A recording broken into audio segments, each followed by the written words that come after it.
নমস্কার বন্ধুরা, আপনারা দেখছেন আপনাদের প্রিয় চ্যানেল নিত্য দর্শন, সঙ্গে শিবরাম সরকার। আজকে স্কুল শিক্ষা এবং মিড ডে মিল সংক্রান্ত অত্যন্ত গুরুত্বপূর্ণ আপডেট নিয়ে হাজির হয়েছি। 2026 এবং 2027 অর্থবর্ষের জন্য পিএম পোষণ অর্থাৎ মিড ডে মিলের অফিসিয়াল ক্যালেন্ডার বা নির্দেশিকা। আগামী শিক্ষাবর্ষে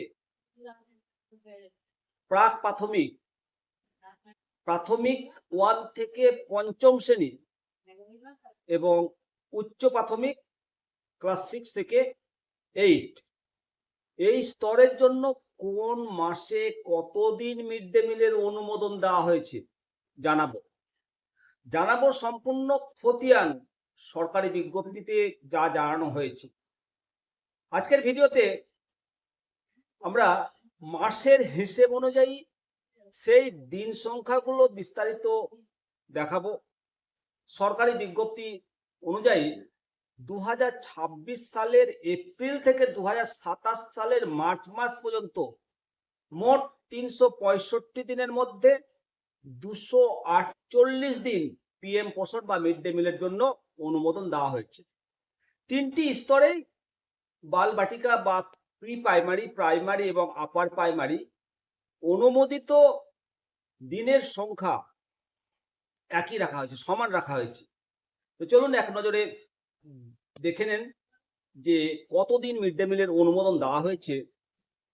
এপ্রিল 2026 30 দিনের মধ্যে 23 দিন, মে 2026 31 দিনের মধ্যে 16 দিন, জুন 2026 30 দিনের মধ্যে 25 দিন, জুলাই 2026 31 দিনের মধ্যে 26 দিন, আগস্ট 2026 31 দিনের মধ্যে 23 দিন, সেপ্টেম্বর 2026 30 দিনের মধ্যে 24 দিন, অক্টোবর 2026 31 দিনের মধ্যে 10 দিন, নভেম্বর জানুয়ারি 2027 মধ্যে 13 দিন, ডিসেম্বর ফেব্রুয়ারি 2027 28 দিনের মধ্যে 21 দিন, মার্চ 2027 31 দিনের মধ্যে 22 দিন মাত্র।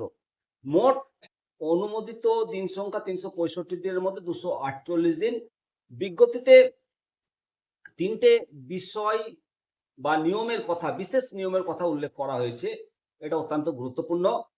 শনিবার সহ স্কুলের সমস্ত কাজের দিনই পিএম পোষণ এর অধীনে গরম গরম খাবার, রান্না করা খাবার পরিবেশন করতে হবে। যদি কোনো কারণে অনুমোদিত দিনের চেয়ে বেশি মিড ডে মিল খাওয়ানোর প্রয়োজন হয় বা দিন সংখ্যা ছাড়িয়ে যায়, তবে নোডাল অফিসার অতিরিক্ত ফান্ড এবং ফুড গ্রেন উপযুক্ত প্রমাণ বা তথ্য সহ রাজ্য সরকারের কাছে আবেদন জানাতে পারবে। পরবর্তী সময়ে একাডেমিক ক্যালেন্ডারে কোনো পরিবর্তন বা সংশোধন হলে সেই অনুযায়ী প্রতি মাসের এই অনুমোদিত দিনের সংখ্যা পরিবর্তিত হতে পারে। প্রজেক্ট ডিরেক্টরের স্বাক্ষর করা এই বিজ্ঞপ্তিটি সমস্ত স্কুল এবং সংশ্লিষ্ট দপ্তরের জন্য অত্যন্ত গুরুত্বপূর্ণ। এই বিষয়ে আপনার কোনো মতামত থাকলে অবশ্যই কমেন্ট সেকশনে কমেন্ট করে জানাবেন। ভিডিওটি যদি ইনফরমেটিভ মনে হয় অবশ্যই লাইক করুন, শেয়ার করুন সমস্ত মাস্টারমশাইদের কাছে, অভিভাবকদের কাছে। আসুন সবাই মিলে বলি বন্দে মাতরম, ভারত মাতা কি জয়।